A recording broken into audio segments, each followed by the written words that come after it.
Os presento a Mónica, que la conocéis, Mónica Sánchez, es nuestra trabajadora social. Ella va a presentar a la ponente, o sea que yo simplemente presento a Mónica, pero ya la conocéis todos, ¿no? Venga. Bueno, buenas tardes. Daros nuevamente las gracias por vuestra asistencia. La conferencia de hoy, Emocionarnos, la clave para alcanzar el equilibrio emocional, a cargo de Lucía Gracia, nos va a enseñar herramientas para afrontar etapas de inestabilidad emocional. Lucía cuenta con una amplia formación y una trayectoria profesional. Licenciada en Psicología, realiza, entre otros, intervenciones psicoterapéuticas, formación en el aula dirigida a profesores, talleres de escuela de padres y proyectos de bienestar en consulta presencial y privada. Acompaña a cada persona a potenciar su trabajo al máximo, disfrutando a su vez de la vida personal. Por ello, los que la conocen bien destacan su gran profesionalidad, dedicación y entrega. Persona muy cercana y humana, lo que transmite calma, calidez y mucha energía positiva. Desde la asociación estamos seguras que la conferencia de hoy será de vuestro interés. Y como dice Lucía en su página web y en sus redes sociales, que os recomendamos que la sigáis, no vale la pena estar esperando. Puedes empezar a cambiar hoy. Muchas gracias, Lucía.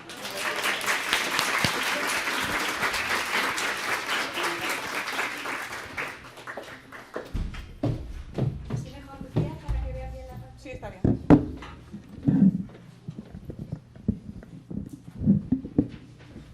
Bueno, no sé si me escucháis bien. ¿Me escucháis todos bien? Sí. Bueno, muchas gracias, Mónica, por tu presentación. No me esperaba algo así, tan bonito. Bueno, pues nada, primero daros las gracias a todos por estar aquí. Es cierto que hablar de las emociones hoy en día es un tema muy relevante, ¿no? Fundamentalmente porque las emociones han sido las grandes olvidadas durante mucho tiempo, ¿no? Y bueno, ahora están empezando a tomar la relevancia que realmente siempre han tenido, ¿vale? Los avances en la propia neurociencia, ¿no? La importancia que estamos empezándole a dar de el propio funcionamiento del cerebro, cómo eso afecta a nuestros estados emocionales y cómo se retroalimenta, al final son claves para poder tener una vida plena, ¿no? Entonces, por eso, bueno, a mí es la parte que me ocupa, ¿no? Como psicóloga, pues bueno, voy a intentar acercaros todo este desarrollo emocional que hoy en día se está dando. Se está dando en todos los ámbitos, ¿no? Porque empiezo con esta frase, ¿no? Una de las mayores transformaciones que estamos viviendo en la sociedad hoy en día es ocuparnos de todo esto, ¿no? Por ejemplo, en el tema educativo cada vez es mucho más relevante, ¿no? Empresarialmente también es mucho más relevante, ¿no? Sabemos, ¿no? Que las personas que son felices en su trabajo rinden más, por ejemplo. Entonces, empiezan a ser aspectos que, aunque siempre han generado una influencia, pues estamos empezando a poner foco en ello y para poder potenciarlas y poder ir yendo regulándolas, ¿no? A ver, el foco vamos a ponerlo siempre en la individualidad, ¿vale? Al final esta es la frase, ¿no? Que el camino para poder tener unas ciertas competencias en nuestro propio desarrollo emocional es poder generar una mirada hacia uno mismo, ¿no? Habréis oído hablar del término inteligencia emocional, ¿no? Que tiene que ver mucho con cómo nos relacionamos y qué impacto generamos en los demás para que veamos si en el futuro vamos a tener nuevas interacciones o no, ¿no? Porque al final depende de nuestras emociones, ¿no? De hecho, estas son las tres definiciones que tenemos de las emociones, ¿no? Alteración del ánimo intensa y pasajera, agradable o penosa, que va acompañada de cierta conmoción somática. Otra definición es que proviene de la palabra latina como agitar, excitar, perturbar y conmover, o simplemente lo que nos hace que nos acerquemos de algo o que nos alejemos de algo a una determinada persona o circunstancia, ¿vale? Entonces, por eso es relevante que lo tengamos en cuenta, ¿no? Porque afecta a todo. Vale. Nuestro propio desarrollo emocional, ¿no? Como vemos cuando nacemos, ¿no? Nacemos con lo que nosotros llamamos las emociones primarias, ¿no? Y aquí está la lista de las 6 primeras emociones que surgen en cualquier ser humano, ¿no? Que son asco, ira, alegría, miedo, sorpresa y tristeza. ¿Habéis visto que hay 2 emociones que están en negrita? Y son la alegría y la sorpresa, ¿no?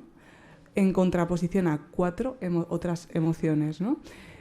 ¿Cuál es la diferencia entre este aspecto que diferencio? Fundamentalmente en lo que nosotros mal llamamos emociones positivas o negativas, ¿vale?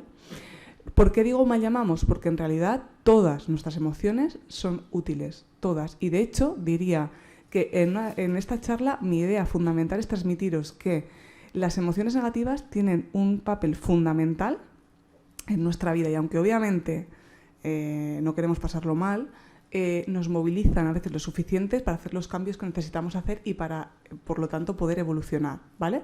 Así que las emociones negativas realmente han sido las responsables tanto de nuestra supervivencia como de nuestra propia evolución. Así que hay que hacerles caso.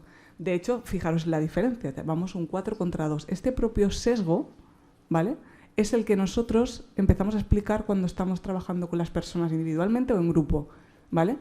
¿Cuál es el sesgo? Pues que realmente para nosotros es mucho más fácil matizar las emociones negativas que las positivas, ¿vale? ¿Por qué? Porque en realidad tenemos un cerebro que está basado en la supervivencia, por lo tanto, atiende mucho más las emociones negativas, ¿no?, los posibles miedos, peligros que pueda haber, que realmente lo positivo. Tenemos esa tendencia, ¿vale?, a estar en esa situación como de alerta, intentando ver qué es lo que sucede, ¿vale?, en nuestro entorno. Ya sabéis cuál es el desarrollo cerebral, ¿no? Hablamos de los 3 cerebros hoy en día, ¿no? El reptiliano, que es la parte más primitiva del cerebro, que es donde realmente empezaríamos a ver este tipo de respuestas que surgen en los niños de los 3 a los 6 meses. Luego tenemos el sistema límbico y la parte del neocórtex, ¿vale? Siempre lo representamos con la mano, ¿vale? La parte reptiliana es la parte base de la mano, ¿vale? El sistema límbico se representaría el dedo pulgar y el neocórtex la parte de arriba, ¿vale? El sistema límbico, lo que nosotros decimos que es el pulgar, realmente tiene que ver con nuestras emociones, ¿vale? Entonces, ¿qué pasa, ¿vale?, cuando nuestro cerebro está en funcionamiento y pasa algo muy intenso emocionalmente? ¿Qué pasa con nuestro cerebro? Pues que desconecta la parte del neocórtex, ¿vale?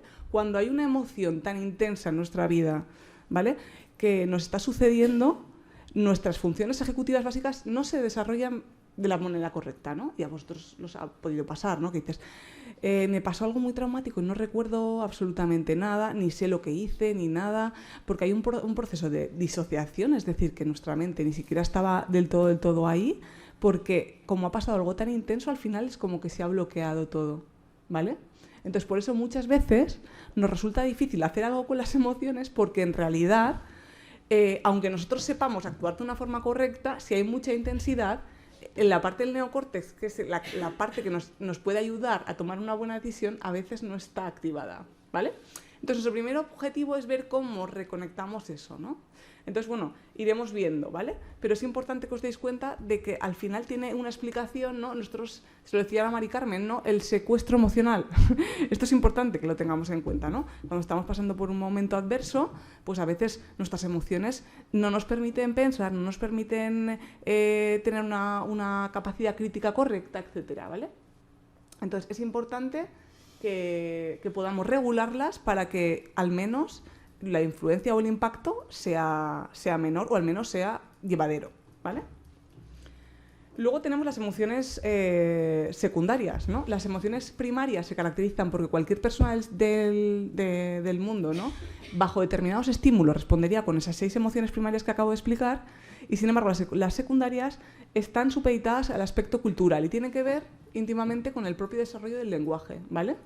Así que es importante, si queréis tener una buena autorregulación emocional, que seáis capaces de a veces pasar de las propias emociones primarias a las secundarias, ¿vale? Porque no es lo mismo estar triste que estar desanimado, ¿vale?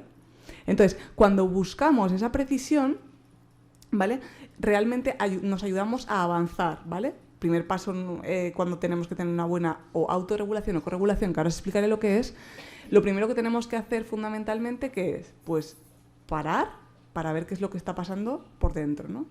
Yo siempre os animo, y de hecho hay una herramienta que me gusta mucho, no la he puesto aquí, pero bueno, es el universo emocional de Rafael Punset y Vizquerra, Eduardo Punset, perdón, y Rafael Vizquerra, que, bueno, hablan de, bueno, es como un póster, ¿no?, que tiene 200 y pico o 300 emociones. Entonces, a veces cuando nos resulta difícil pasar de las emociones primarias, estoy triste, a realmente no sé exactamente qué poner, pues no estoy triste, es que me siento solo. Ah, vale.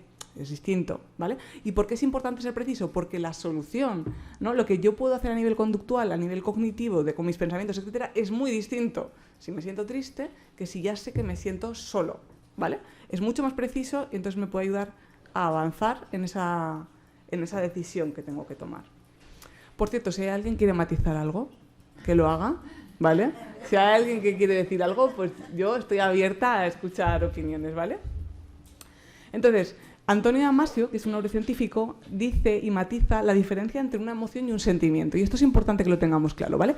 La emoción está en el cuerpo, es un correlato fisiológico. ¿Qué pasa cuando yo interpreto un estímulo del entorno y qué se modifica dentro de mí, ¿vale? Eso es la emoción. Y luego están los sentimientos, ¿no? Que es, si a esa emoción yo le pongo atención, entonces estoy sintiendo esto, ¿vale? Eso es fundamental entender esta diferencia. ¿Por qué? Os lanzo la pregunta de, ¿creéis que todas las emociones que tenemos se convierten en sentimientos? ¿Sí o no? No. No, ¿por qué?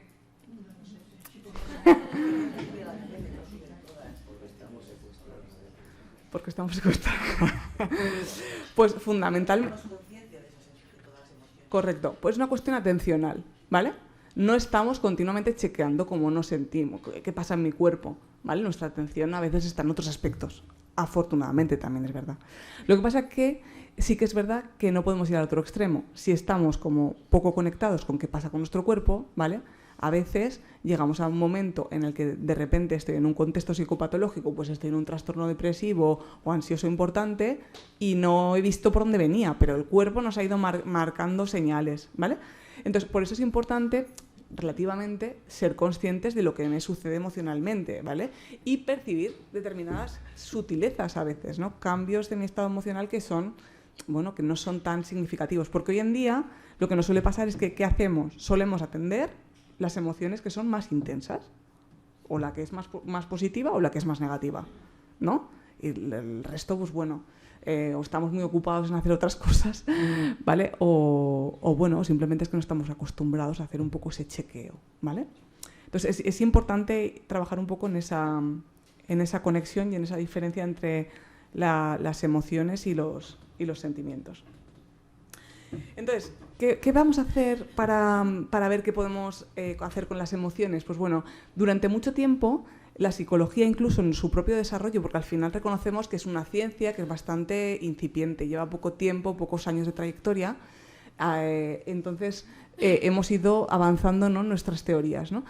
Pero nos hemos dado cuenta, ¿no?, que al principio, ¿qué hacíamos con nuestras emociones tradicionalmente? ¿Qué hemos hecho con nuestras emociones de forma más tradicional? ¿Qué creéis? Reprimirlas. Esto, hay un libro que se llama Agilidad Emocional, de Susan David, que ella le llama embotellar emociones. A mí me gusta mucho el término porque al final es como muy visual, ¿no? Es como, es verdad, lo más tradicional que hemos hecho ha sido embotellar emociones, ¿no? Pero claro, es que embotellar emociones tiene un precio bastante alto, ¿vale? Entonces, porque lo que apuntaba yo aquí, incluso los sentimientos que son más difíciles, tienen un propósito, ¿vale? Por lo tanto, tenemos que intentar trabajar en aceptar qué es lo que nos está queriendo decir esa emoción, ¿no? Y cómo le damos una parte útil a esa información, ¿vale? Eso es lo más importante, ¿vale? Entonces dice, los embotelladores, entre comillas, tratan de desengancharse por medio de echar las emociones a un lado y seguir adelante con sus vidas, ¿vale? Aunque no siempre nos comportamos de acuerdo con la propia tendencia del género, a veces hay estudios que demuestran pues, que a veces los hombres han sido más propensos a esto, ¿no? El hecho de ignorar las emociones perturbadoras no permite llegar a la raíz de lo que está pasando, ¿vale? Entonces, por eso os he dicho, como es útil, hay que ver qué me pasa y ser preciso en esto, ¿vale? Otro aspecto importante del embotellador es el intento de pensar en positivo, ¿no? Me quito esto de lado e intento ponerlo positivo. ¿Y cuál es la evidencia en la propia investigación? Pues que demostramos que lo que conseguimos es justamente lo contrario que lo que deseamos, que es amplificar todavía más las emociones que nos están generando malestar, ¿vale? Así que no es un buen plan embotellar, ¿vale? Este estudio de Daniel Wegner se les indicó a los sujetos que evitaran pensar en osos blancos, ¿no? Fracasaron rotundamente, incluso la prohibición provocó una mayor frecuencia de este tipo de pensamientos, ¿vale? Esto es una evidencia, ¿no?, de que querer negar algo así es difícil, ¿no? Cuando nos sentimos de una manera tenemos que intentar en la medida de lo posible, hacer un poco ese trabajo personal, ¿vale? El otro extremo, porque este es un extremo, embotellar, el otro extremo también tiene sus riesgos, ¿no? Que es cavilar emociones, ¿no? Cavilar emociones es cuando simplemente te dedicas a aceptar qué es lo que hay. Claro, si tienes una emoción positiva, maravilloso, pero si tienes una emoción negativa, ¿vale? Y solamente te dedicas a recrearte en esa emoción negativa, ¿cuál es el riesgo? ¿Cuál es el riesgo de una persona que está triste, que se raye? Correcto. El riesgo es que al final, esa es la fina diferencia, fina entre comillas, entre estar triste, que es algo normal, o estar deprimido, ¿no? Es que claro, si yo estoy continuamente durante un día, otro, triste, al final pues estarás deprimido, que es diferente. Y se diferenciará en aspectos como que en realidad esa tristeza dejará de ser funcional porque lo que hará realmente será bloquearte y generar una dificultad en tus actividades de la vida diaria, ¿no? Entonces, no es lo deseable, ¿vale? Entonces dice aquí, los caviladores muerden el anzuelo de los sentimientos perturbadores, le dan mucha validez. Recordar siempre que a veces las emociones creemos que esconden detrás de su propio desarrollo la verdad absoluta, y no es así. Las emociones pueden suponer un sesgo cognitivo, ¿vale? Yo cuando veo llorar a alguien y me cuenta por qué ha pasado, muchas veces no me cuestiono que puede ser que haya interpretado mal algo o que lo que sea, ¿no? Porque decimos, ¿cómo, no? Conecto con esa persona a través de mis neuronas espejo, ¿no? Y veo que se está sintiendo así y no me paro a pensar que quizás ha sido un error de interpretación o que quizás no era tan grave o lo que sea, ¿no? Por eso mismo es importante que nos demos cuenta que las emociones no siempre están a la base de lo que es la verdad, ¿vale? O de lo que realmente es, ¿vale? Los que cavilamos a veces emociones, pues a veces nos resulta como muy difícil soltar ese tipo de emoción, ¿vale? Y se conectan continuamente a las emociones, ¿no? Su mayor riesgo es que se ahoguen en sus propios sentimientos, ¿vale? No siempre es una actividad solitaria, esto es un buen matiz, hay veces que lo hacemos con otras personas, ¿vale? Pero bueno, la historia es que no ponemos en marcha ningún tipo de cambio, ¿vale? Que me pueda ayudar a avanzar esa emoción, ¿vale? Entonces, lo que hemos dicho hasta ahora es que reprimir, embotellar no es útil porque amplifica nuestro malestar. Cavilar tampoco únicamente es útil porque también me lleva a amplificar más mi malestar. Entonces, Susan David termina acuñando un poco este término, ¿no? Que es agilidad emocional, que es el punto intermedio, ¿vale? Que tiene que ver con diferentes pasos que os voy a explicar ahora y que tienen unos aspectos, ¿no? Relacionados con la propia aceptación de la emoción, 3 primeros pasos en los que aceptamos qué me pasa, y un último paso que es el más relevante en esta herramienta, que es el paso número 4, que es avanzar, ¿no? Cómo yo puedo diluir, disolver, pues eso, atravesar esa emoción y dar lugar a otra que me puede ayudar a equilibrarme un poco más, ¿vale? Entonces dice, es nuestra capacidad la de convivir con nuestros pensamientos, emociones y recuerdos de una forma saludable, ¿no? De manera que nos ayude a vivir en coherencia con nuestros propios valores personales. Esto es una de las diferencias fundamentales, porque habrá gente aquí que seguro que os estáis planteando, ¿y cuál es la diferencia entre tener inteligencia emocional y ser ágil emocionalmente? ¿Vale? Entonces, la diferencia tiene que ver con que la inteligencia emocional está sobre todo enfocada a cómo interactúo con el otro, cómo me siento, cómo hago sentir al otro, y lo utilizo para intentar que consiga mi objetivo, ¿no? Y la agilidad emocional es un trabajo más interno, ¿no? Y sobre todo el aspecto más diferenciador es que está conectado con nuestros valores, ¿vale? Ahora os diré estos pasos, ¿no? El primer paso de la agilidad emocional hablamos que le llama a Susan David mostrar o exteriorizar, ¿no? Que tiene que ver con identificar cuál es la emoción, lo que os he dicho antes, ¿no? Al final no es lo mismo estar triste que sentirme solo o que sentirme desanimado, ¿vale? El primer paso es como esa expresión emocional. Decimos mostrar, pero bueno, a veces no es mostrar a otra persona, es simplemente hacer el trabajo personal de identificarlo, ¿vale? El siguiente paso, el paso 2, es alejarnos, ¿vale? Alejarnos, ¿por qué? Porque realmente las emociones muchas veces nos llevan a, cuando son muy intensas, a que seamos muy reactivos, ¿vale? Entonces, ¿qué pasa cuando somos reactivos? ¿Alguna sugerencia de qué pasa cuando somos reactivos? Exacto. Pues muchas veces no estamos muy orgullosos de lo que hacemos cuando somos reactivos, ¿vale? Pues porque realmente no hay un proceso de reflexión, es como acción-reacción y ya está, ¿no? Entonces, este paso número 2 nos permite dejar de reaccionar para responder. Entonces, ese alejarnos tiene que ver con diferentes herramientas que nos permitan pues, identificar la emoción y darle esa forma y, de alguna manera, hacer ese cortafuego, ¿vale? Para que no tengamos esa impulsividad, ¿vale? Entonces, ¿cómo nos alejamos de una emoción? Pues hay 2 herramientas que son muy útiles. Una, escribir. Escribir nos ayuda muchísimo porque hacemos el trabajo de intentar ver qué sucede en mi cuerpo, ¿vale? Y como lo tengo que ir poniendo en palabras, genero mucha precisión y genero la distancia. Esto en terapia de aceptación. Sí. En terapia de aceptación y compromiso nosotros le llamamos a eso esa difusión mental, ¿no? Recordar siempre que nuestra mente pues, tiene pensamientos de todo tipo, ¿no? Entonces muchas veces tenemos que darnos cuenta que mi mente es mi mente y yo soy yo, ¿vale? Y esa es la distancia que tengo que tener. ¿Para qué? Pues porque a veces nuestra mente no juega a nuestro favor. Entonces hay que darnos cuenta de todo eso, ¿vale? Entonces, paso número 1 podría ser escribir y luego el siguiente paso podría ser también imaginar, ¿no? Ya sabéis, por ejemplo, lo importante que es en la psicología la visualización, ¿no? Como cuando, por ejemplo, queremos visualizar una emoción, ¿no? Es otra herramienta, ¿no? Pues cuando yo me siento muy solo, pues intento imaginarme esa soledad mentalmente. O incluso hay gente que incluso la puede plasmar, ¿no? Con colores, con formas, con, ¿no? Cualquier tipo de estrategia, ¿no? Este es un paso, ¿vale? Importante, el de alejarnos. El siguiente paso es preguntarse los porqués. Esto es lo que os he explicado antes de que está conectado con nuestros valores, ¿vale? Al final, tenemos que darnos cuenta de que una misma emoción no tiene por qué ser algo controvertido para todas las personas, ¿vale?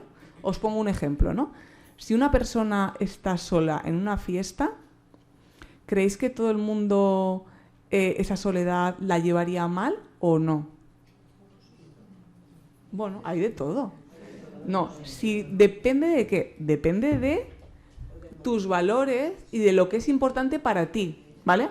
Si para ti es importante la validación social, estar solo en una fiesta es un problemón, ¿vale?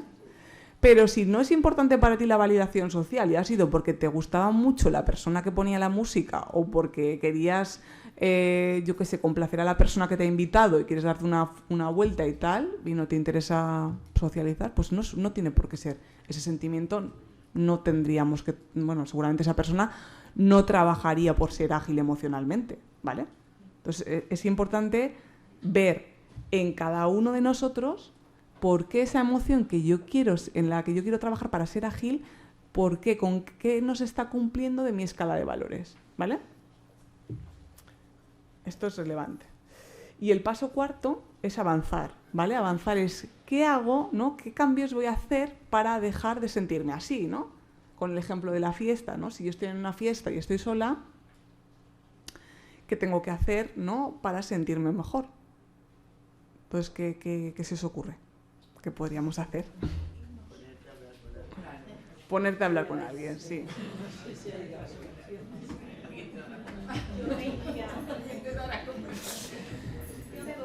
Claro. A ver, habéis dicho diferentes cosas, ¿no? A ver, habéis dicho, pues ponerte a hablar con alguien, vale, pues sí, pues yo qué sé, si te sientes mal, dirías, a ver quién me ha invitado a la fiesta, voy a ver si lo veo, ¿no? Voy a ver si me... Exacto.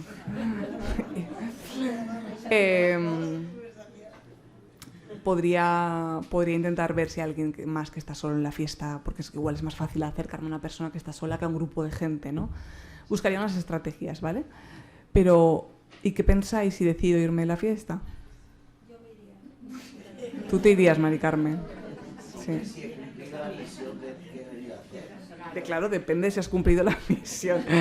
Correcto. He venido a ver el ambiente, ya lo he visto. Pues me voy tan tranquila. Correcto. Has dicho algo importante. Como ya sabéis, en psicología no hay nada correcto o incorrecto, es que todo es muy matizable, esa es la dificultad. Entonces, claro, si yo me voy y porque ya has visto el ambiente y tal, no pasa absolutamente nada, todo el día te vas a tu casa y ya está, ¿no?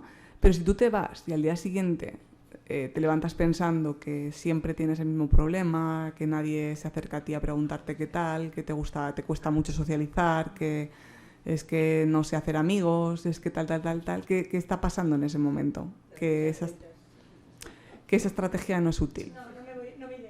No te irás. Porque al día siguiente Claro, resulta que si eso pasa no es una estrategia útil, porque en realidad cuando al día siguiente me levanto y sigo pensando eso, emocionalmente me siento como si estuviera en esa fiesta, sintiéndome solo, ¿vale? Entonces no es una buena opción. Entonces tendríamos que intentar ver otras estrategias. Incluso lo bueno de la agilidad emocional es que lo interesante es que incluso aunque yo me hubiera ido de la fiesta, puedo ser ágil emocionalmente a posteriori del suceso, ¿vale? ¿Y cómo podría ser ágil emocionalmente, os pregunto, cuando la fiesta ya ha terminado y tengo que hacer algo para dejar de sentirme así de mal? Unas dicen llamar por teléfono, otras pensar que la próxima vez, ¿qué?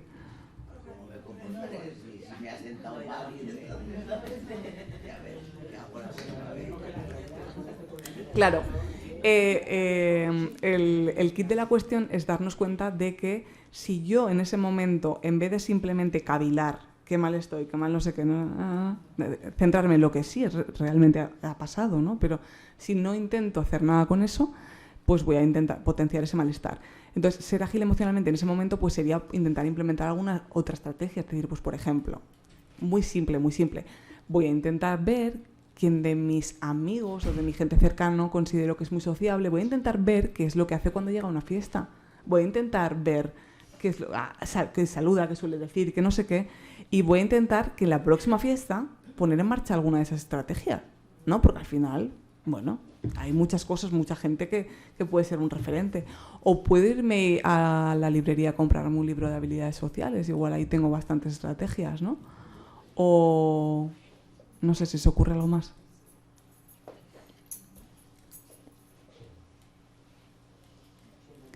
Podría ir al psicólogo, a terapia también. Sí, también ayudamos a estas cosas. Bueno, en cualquier caso, hablarlo con un amigo también podría ser un recurso, a ver qué te dice, también te puede dar algún, no sé, si a mí me resulta difícil analizar qué es lo que hace una persona que es muy sociable, pues bueno, igual me echa una mano a alguien. Vale, interesante, es muy potente esta idea. O sea, al final es que aunque haya pasado un hecho adverso, ¿vale? Siempre tenemos capacidad de poder hacer algo con esas emociones. No hace falta quedarnos ahí y darnos cuenta de que esto me hace sentirme tan mal, ¿no? Y bueno, voy a matizar, mal y bien no son emociones. Esto es importante para nuestra autorregulación y corregulación porque no nos ayuda a identificar, ¿vale? Entonces tendríamos que intentar precisar, ¿no? De cómo me estoy sintiendo. Entonces, bueno, esta herramienta espero que os sea muy útil. Si queréis leer el libro de agilidad emocional, es un libro bastante llevadero de leer, bastante rapidito y tal, y os serviría para avanzar.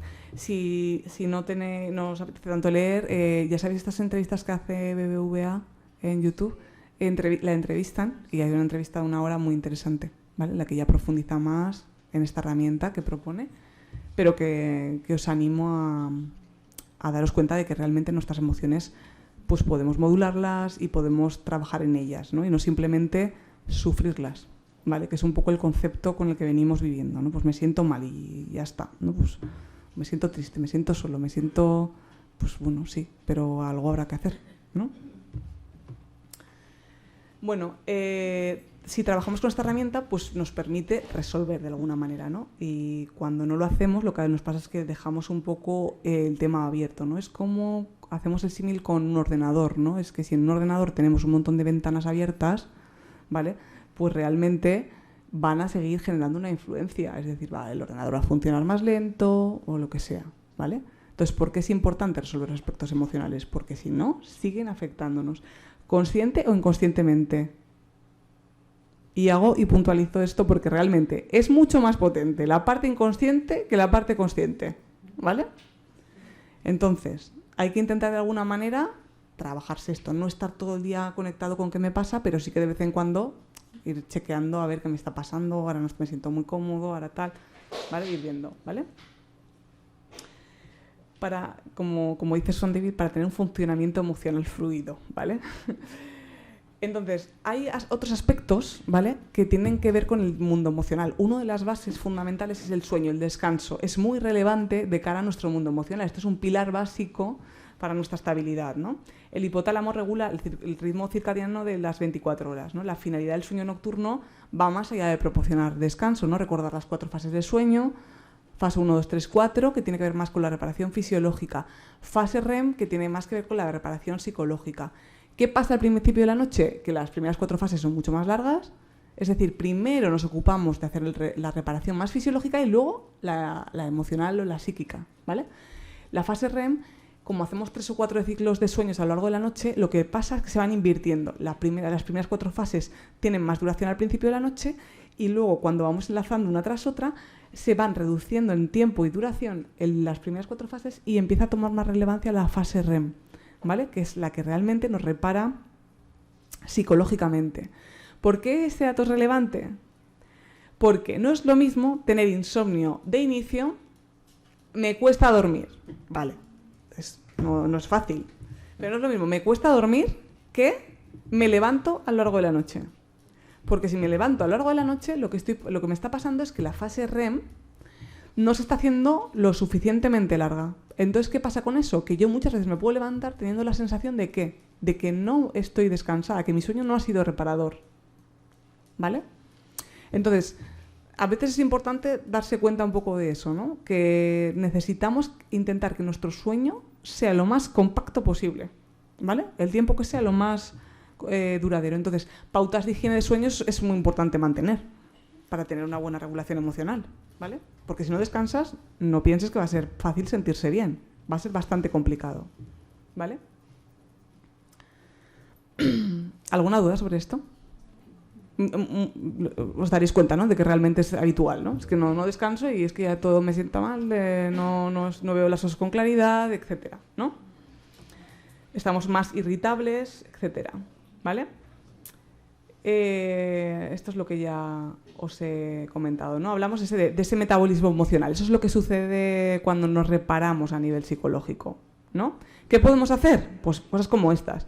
Tener tiempo para dormir, ¿vale? Que esto parece una obviedad, pero no lo es. Que sea regular, intentar mantener el ciclo sueño-vigilia lo más estable posible. Claro, a veces con gente con turnicidad es más complicado, pero en la medida de lo posible intentar echarnos a la misma hora, levantarnos a la misma hora es relevante, ¿no? No hacer actividades que nos activen a la última hora del día, porque le tenemos que decir a nuestro cuerpo, ir avisándole de que realmente estamos llegando a descansar, ¿vale? Importante también no pasar tiempo en la cama durante el día, ¿vale? Porque hacemos como tenemos que intentar hacer una asociación, un condicionamiento, ¿vale? Entonces, si yo me pongo a leer en la cama, le estoy dando un mensaje contrario al cuerpo, ¿no? Entonces es mucho mejor que leáis en el salón, en una butaca, en la terraza, en el jardín, en lo que sea, que en vuestra cama, ¿vale? Y esto a veces lo hacemos mucho, pero no es lo más adecuado, ¿vale? Intentar que el sueño sea espontáneo. Cuanto más ponemos el objetivo en quiero descansar mejor, a veces se genera un poco el efecto paradójico, ¿no? Que es que me resulta más complicado, me pongo nerviosa porque no voy a dormir, porque no sé qué. Y entonces al final encontramos justamente lo opuesto, ¿no? Bien, aparte del sueño, siempre marco la importancia también de tener una buena alimentación, ¿vale? Esto es uno de los pilares, siempre hablamos de 3 pilares psicológicos relevantes: sueño, alimentación y vida activa, ¿vale? Como 3 aspectos que son como 3 piezas fundamentales para que realmente podamos a partir de ahí tener un cierto equilibrio emocional, incluso aunque las situaciones sean adversas, ¿vale? Pero bueno, en cualquier caso, nos damos cuenta de que cuando estamos ahí en un estado emocional más contractivo, las llamadas emociones negativas, tenemos 2 estrategias, ¿vale? Tenemos la estrategia de la corregulación o la estrategia de la autorregulación, ¿vale? Entonces, ¿conocéis estos términos? Vale. Y cuando nosotros nos autorregulamos, lo que hacemos es intentar implementar estrategias que nos permitan, ¿vale?, equilibrarnos, ¿vale? Nosotros con nosotros mismos. Y actuamos a 3 niveles. Actuamos a nivel de pensamientos. ¿Qué pensamientos implemento? ¿Qué conductas implemento? ¿Vale? Y cómo me siento a través de ellas, ¿vale? Esta es la tríada fundamental psicológica, que es emoción, pensamiento, conducta. Están íntimamente relacionadas, ¿vale? Entonces, ahí tengo que intentar ver qué hago yo con todo eso, ¿vale? Entonces, estrategias de autorregulación, ¿vale?, Pues como acabamos de decir, el descanso puede ser una buena estrategia de autorregulación emocional, pero hay otras. Por ejemplo, la relajación. La relajación como una técnica para trabajar la ansiedad, por ejemplo, puede ser útil. Mindfulness, no sé si la habéis oído hablar hoy en día, ¿no? Mindfulness, que se traduce al castellano como atención plena, ¿no? Es una herramienta que nos ayuda a estar aquí y ahora, porque claro, la mayor parte del tiempo nuestro cerebro está dando continuamente saltos entre el pasado y el futuro, ¿vale? Y al final nos perdemos lo más importante que tenemos en la vida, que es el presente, ¿vale? Entonces, el mindfulness es una estrategia que nos ayuda a que nuestra mente esté aquí y ahora, ¿vale? Entonces, a veces tenemos que hacer ese trabajo consciente de traerla aquí y que no tengamos una mente tan dispersa, porque la historia es que, claro, como no nos han educado para eso, yo siempre trabajo con adultos, casi siempre, a veces alguna adolescente, pero normalmente con adultos. Yo siempre digo que al final la mayor dificultad que tenemos los adultos es que ahora tenemos que desaprender patrones para aprender patrones nuevos, ¿no? Entonces, claro, una de las dificultades es esta, ¿no? Pues que parece que lo que cabe en la mente pues está ahí y es lo que hay y no se puede hacer nada. Claro que hay que poner límites y claro que hay que trabajar mucho a nivel atencional, porque la vida no es lo que es lo que yo atiendo, que es muy diferente desde mi punto de vista. ¿Por qué? Pues porque en la vida tenemos muchos aspectos y si yo solamente me fijo en ¿no? Pues realmente tendré una visión muy tipo túnel, muy centrada en algo en concreto, que puede ser bueno o malo. Y entonces si solo atiendo eso, pues puedo sufrir o no. Pero la vida es mucho más amplia. Entonces, el tema de la atención es un tema muy relevante que no vamos a hablar aquí ahora, porque tampoco es plan de que me extienda mucho. Pero solamente por matizar algo importante es que hoy en día la atención se nos roba con mucha facilidad, ¿vale? La tecnología hoy en día pues tiene mucho esa capacidad, ¿no? de enseguida pues darnos, yo siempre digo, pongo este ejemplo que es muy tonto, pero yo creo que es significativo, ¿no? Tú te pones a ver una canción que te gusta mucho en YouTube y ¿qué pasa cuando termina esa canción? Que sale otra, pero otra aleatoria ¿o cuál te sale? Te sale una del mismo cantante o del mismo tipo de música o de no sé qué, una canción que es muy, muy, muy, muy, muy probable que te guste, ¿vale? Entonces, ¿qué acaban de hacer? Clic. Me pongo a buscar una receta sobre cómo hacer tarta de manzana, ¿vale? Voy a ver cómo la hacen. Lo miro, cuando termina, me sale otra, ¿no? Y dices, pues voy a ver si lo hace igual, ¿no? Entonces, la tarea que yo tenía pensado hacer en 10 minutos, venga, lo miro y ya voy, compro las cosas y lo hago, al final, en vez de estar 1 hora, pues estás 3, ¿no? ¿Y por qué? Pues fundamentalmente porque ha habido un contexto atencional. Si además en ese proceso me llaman por teléfono o recibo un WhatsApp y no sé qué, ¿sabéis cuánto tiempo tarda nuestra mente en volver a concentrarse después de que algo nos haya robado nuestra atención? Dicen que cuando estás estudiando no es aconsejable, o leyendo o haciendo una tarea que requiere un cierto grado de esfuerzo, dicen que tardamos, si en ese momento recibimos una llamada o tal, o un email o lo que sea, tardamos entre 15 o 20 minutos en volver a recuperar el mismo nivel de concentración, ¿vale? A ver, tú puedes concentrarte, sí, puedo volver a leer, pero ¿vuelvo a leer con la misma capacidad y con la misma profundidad? No. Porque tu atención se ha ido ahí, luego tiene que volver a conectar toda esa información, etcétera, ¿vale? Entonces, es relevante el tema de la atención y el mindfulness. Entonces, por eso el mindfulness está teniendo tanta relevancia. Pues porque es importante darnos cuenta de dónde pongo mi atención, ¿vale? Entonces, este trabajo es importante, ¿vale? Hay otras estrategias de autorregulación, como puede ser, por ejemplo, el tema de la reestructuración cognitiva, ¿no? Lo que os he dicho antes, cuando os digo, es que a veces nuestra mente no está a nuestro favor. ¿Cómo puede ser eso? Pues es. Entonces, a veces tenemos que ser capaces de chequear esto que nos dice nuestra mente, ¿no? Vale, acaba de decir que esto no vale para nada, pero porque lo he hecho mal. Pero, hombre, para nada. A ver, igual esto se puede salvar, o igual, oye, igual no está perfecto, pero, ¿vale? Dentro de nuestro propio autodiálogo interno, ¿vale? Hay 4 herramientas que son muy disfuncionales, ¿vale? Y os las nombro así para que las tengáis en cuenta, ¿no? El catastrofismo, un proceso interno muy habitual, cuando siento que va a pasar lo peor que puede pasar, ¿no? el victimismo, ¿no? Cuando siento que mi situación es la más desfavorable. La autoexigencia, cuando la autoexigencia siempre se engloba en contextos de estrés continuo, ¿no? Entonces, ahí hay un contexto siempre de agotamiento, ¿no? Y de insatisfacción, ¿no? Y por último, la autocrítica, ¿no? Cuando mi experiencia de valor con respecto a lo que hago siempre está centrada en el error.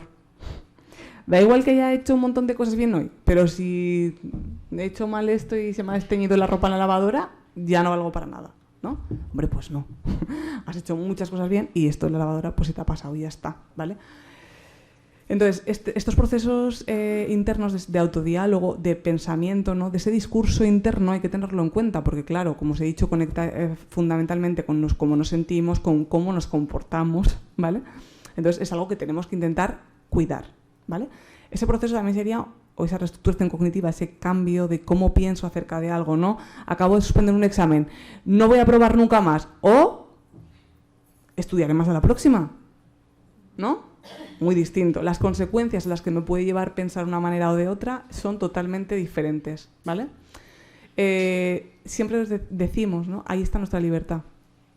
En ese punto, exactamente, ¿vale?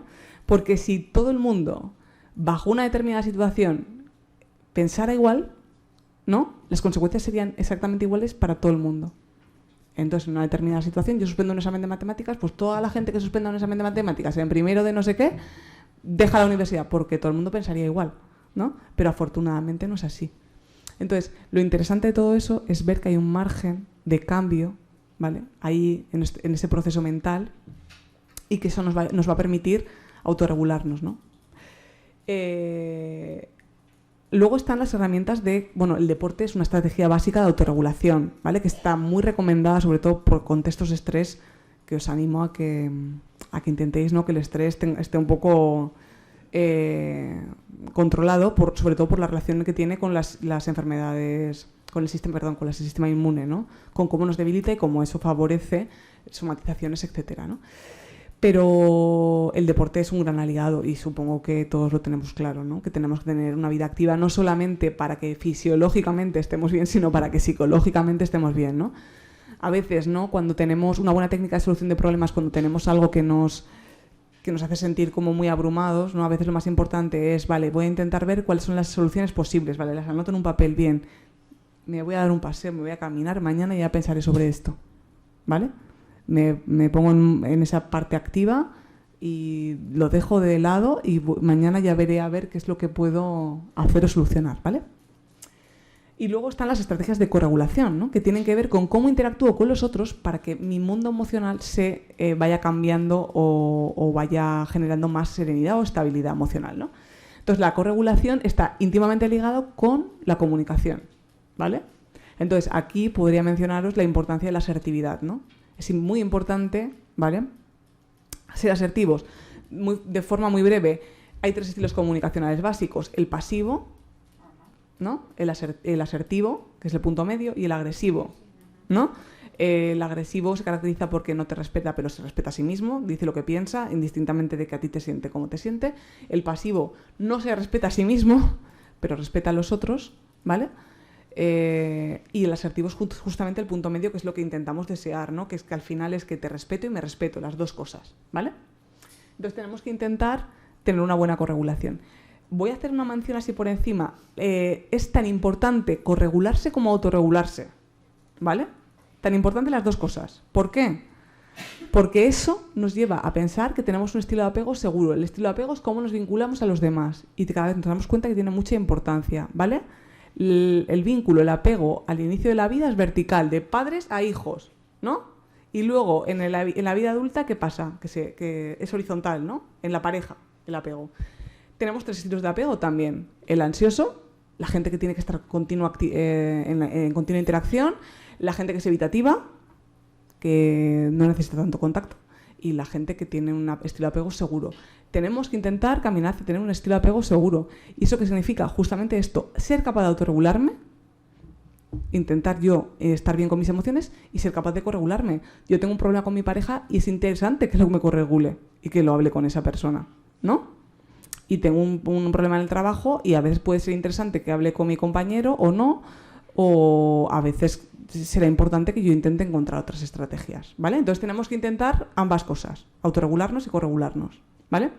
¿Por qué? Porque el estilo de apego ansioso, ¿qué va a necesitar fundamentalmente? Los ansiosos necesitan fundamentalmente corregularse, necesitan comunicarse con el otro, ¿vale? Y los evitativos que buscan fundamentalmente autorregularse, estar con ellos mismos, es su tendencia, ¿vale? Entonces os animo a que tendáis un poco siempre ese punto intermedio. Oye, ¿os está pareciendo interesante? ¿Os está aburriendo? ¿Sí? ¿Seguro? Vale. Vale. Digo, no sé si estoy siendo demasiado extensa. Vale. Bueno, esto es lo que os he explicado de la inteligencia emocional. Pues bueno, beneficios, ¿no?, de sentir emociones positivas. Pues bueno, estamos dándonos cuenta de que tiene múltiples beneficios, tanto a nivel de disminución del dolor, ¿vale?, de reducción de la presión sanguínea, disminución de niveles de adrenalina, promoción de la calma, se crea un estado de bienestar, mejora el estado del ánimo, el sentido del humor y potencia las funciones del sistema inmunitario, ¿vale? Y las buenas noticias sobre los estados emocionales negativos es que nos ayudan a elaborar un buen razonamiento a veces, mejoran a veces incluso la memoria, fomentan la perseverancia, nos hacen ser a veces más prudentes y a veces incluso estimulan la propia generosidad, ¿vale? Entonces, por eso es importante ser capaces de reconciliarnos con todas nuestras emociones, ¿no? Todos nuestros estados emocionales tienen una función positiva dentro de nuestro organismo, ¿vale? Así que es importante que no evitemos, que no suprimamos cualquier tipo de estado emocional, sino que le demos el respeto, la aceptación que merece y sobre todo que podamos hacer una interpretación útil de ese tipo de lo que nos está queriendo decir esa emoción, ese mensaje, ¿no? Así un poco como para modo de conclusiones importantes, ¿no? Y que a veces pueden parecer incluso muy contradictorias, pero no lo son, ¿no? Hay que recordar que ser valiente no solo es atreverse a hacer algo sin miedo, sino a veces incluso decir que tienes miedo, o incluso hacerlo con miedo, ¿vale? Eso es valentía. Por cierto, recomiendo mucho hay una charla de estas TED, una charla TED, no sé si habéis oído cuáles son. Bueno, si me veis en YouTube, se llama El poder de la vulnerabilidad. Es muy interesante, habla de esto, ¿vale? Entonces siempre explica, ¿no?, que en realidad la vulnerabilidad está asociado a la valentía, ¿vale? Otra idea, ¿no? Ser cobarde a veces es ser lo suficientemente valiente para aceptar que necesitamos protegernos o respetar nuestros tiempos, ¿vale? Ser listo no es saberlo todo, sino reconocer lo que no se sabe. Y ser seguro no es solo creer en uno mismo, sino también no temer en mostrar nuestros sentimientos, sean los que sean, ¿vale? Importante, daros cuenta de que hacer un buen trabajo con nuestro mundo emocional es como una forma de prevención, ¿no? En determinadas acciones que pueden ser disfuncionales, ¿no? Comportamientos de riesgos como conducción temeraria, como diferentes problemas que tenemos hoy en día que son importantes como las autolesiones, que son formas incorrectas de regularse de una forma pues, bastante negativa, ¿no? Otro tipo de problemas, ¿vale? Las emociones son muy relevantes de cara a muchos problemas que tenemos como personas y como sociedad, ¿no? Y sobre todo es que nos da una competencia para la vida y para nuestro propio bienestar el hecho de conocer y cómo vamos a corregularnos y autorregularnos, ¿no? Va a fomentar nuestro bienestar emocional, que es lo que es más parecido hoy en día a lo que llamamos la felicidad, ¿no? Entendida como la experiencia de vivir emociones positivas, ¿no? No podemos esperar a que los estados vengan, sino que hay que construirlos conscientemente como voluntad y actitud positiva. Esto es también muy relevante, ¿sabes? Al final podemos promover determinados estados emocionales, ¿no? Entonces, para eso hay que hacer un trabajo previo, ¿no? De qué es lo que me hace sentirme bien, ¿no? Y sobre todo en esos momentos a veces difíciles, pues ser capaces de implementarlos, incluso cuando no nos hagan sentirnos bien. Voy a matizar esto. A veces, cuando una persona está en un proceso depresivo, tiene un síntoma que se llama la anedonia, que es la incapacidad de disfrutar de las cosas con las que antes disfrutaba, ¿vale? Por ese motivo, no tiene que dejar de hacer las cosas, porque en realidad va a ser su salvavidas, entre comillas. Lo que le va a sacar de ese contexto depresivo va a ser esas acciones que, aunque hoy en día no te estén generando satisfacción, llegará un momento en el que volverás a sentir ese disfrute, ¿vale? Así que hay que perseverar en esas acciones que yo sé que si me encantaba ir al cine los viernes, pues aunque no me motive ninguna película, pues igual tengo que hacerlo porque me ayudará al final a salir de ese estado emocional, ¿vale? Entonces esto es muy relevante, ¿vale? Las emociones hay que intentar muchas veces pues provocarlas, ¿no? No simplemente esperar a que aparezcan, ¿vale? Y sobre todo de una manera consciente, ¿vale? La educación emocional, pues eso, constituye este instrumento que es indispensable para todos estos aspectos relacionados con nuestra sociedad, ¿no? Y bueno, y la idea más fundamental es que en realidad son el motor de la vida, es el pegamento que nos une a vivir y a estar aquí, ¿no? Yo siempre digo que una de las emociones más fundamentales es el amor incondicional, ¿no? Que es una emoción, un sentimiento que podemos haber sentido o no y que a veces tenemos más presente o no, pero que en realidad es que eso es lo que nos permite continuar y dar sentido a todos nuestros esfuerzos diariamente, ¿vale? Así que bueno, hasta aquí donde yo había pensado contaros. No sé si tenéis alguna pregunta, si queréis que, no sé, comentarme algo. ¿Qué pensáis sobre todo esto que os he contado? Ah, mira, hay una pregunta. A ver. Ah, sí. Sí, claro. ¿Puede ser? Sí.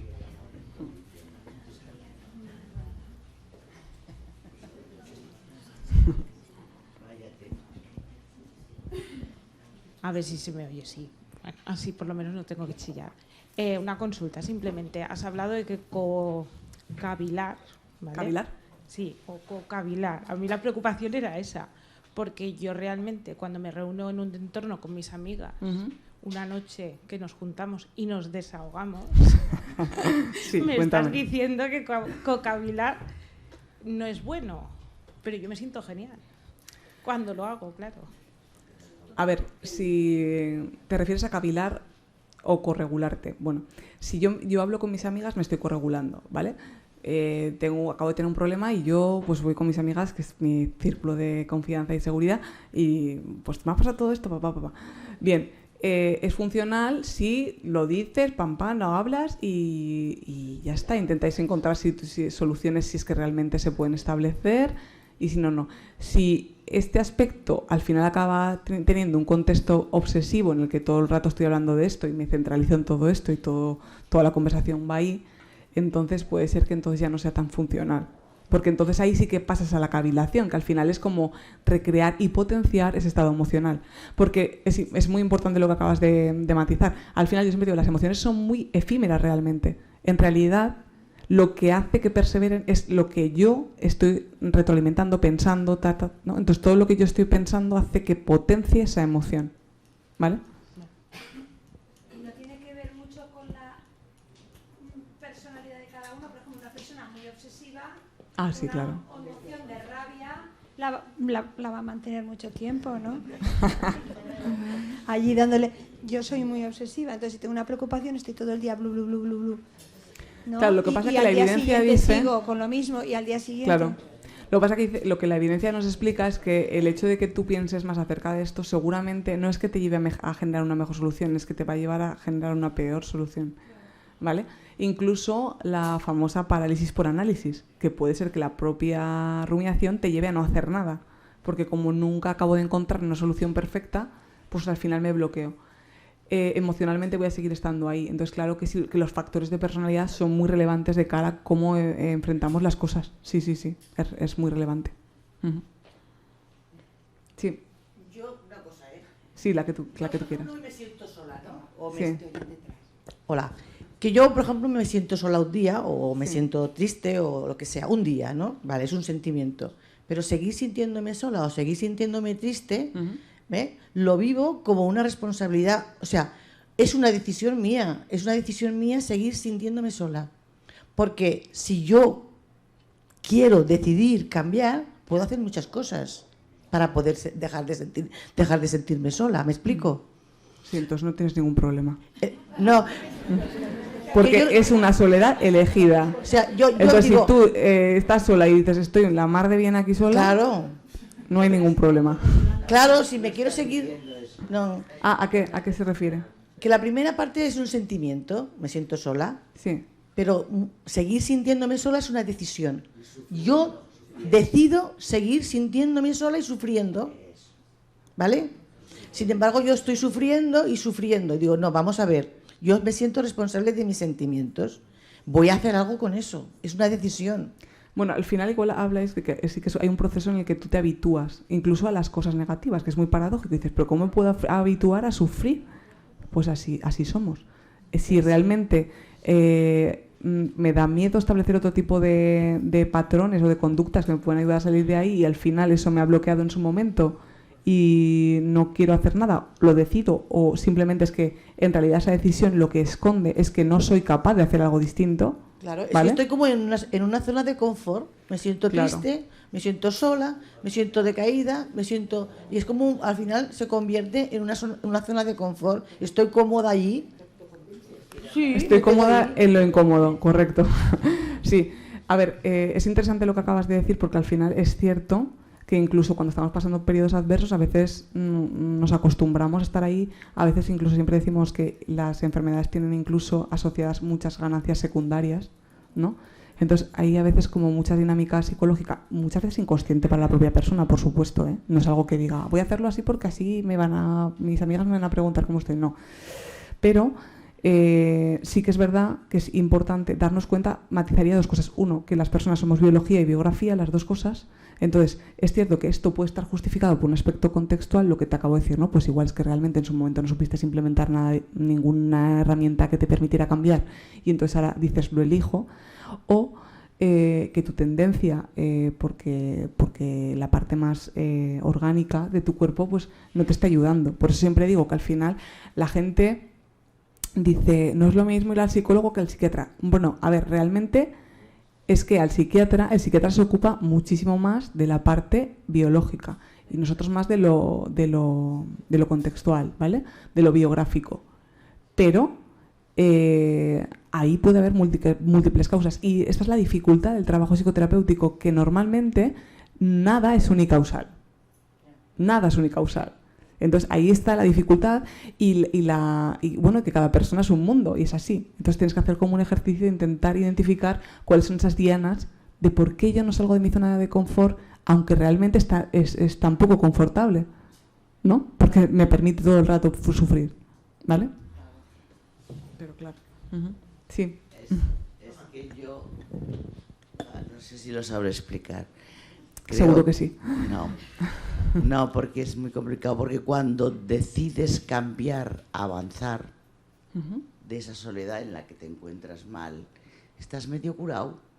El problema es que uno no se da cuenta. Llegues al paso 4, ¿no? Claro, no. Vale. El problema de las mujeres maltratadas es que no se están dando cuenta, no están valorando todo el maltrato que hay alrededor y de las personas en general, ¿no? Sí. No nos damos cuenta de que estamos maltratando al otro muchas veces según cómo decimos las cosas.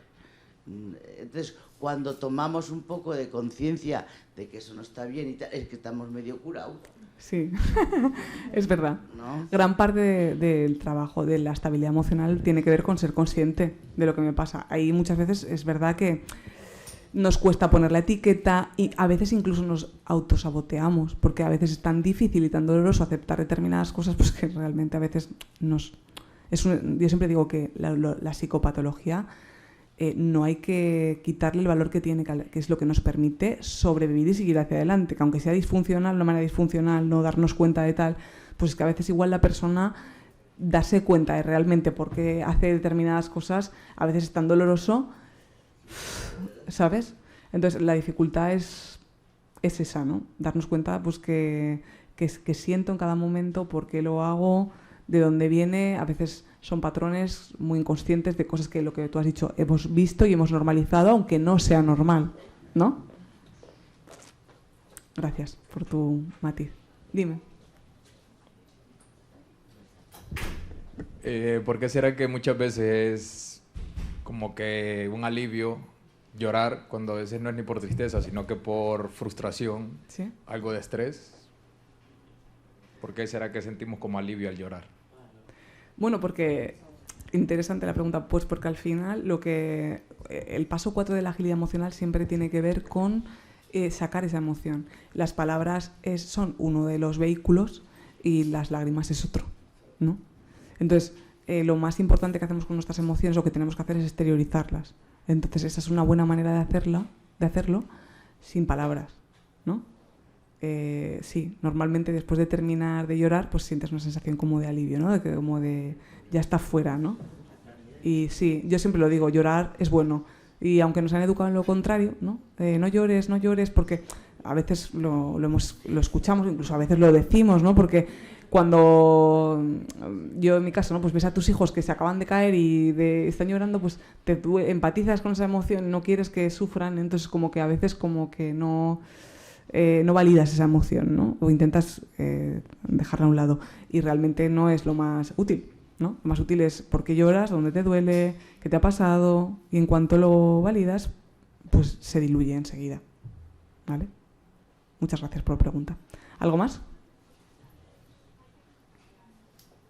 ¿Nada más? Pues nada, Mónica. Bueno, Lucía, muchísimas gracias. Creo que ha sido muy interesante, que nos has dado muchas herramientas y habilidades y ahora el trabajo ya es de cada uno. Y esta noche seguro que alguno cavilaremos. Así que gracias. Vale, muchas gracias.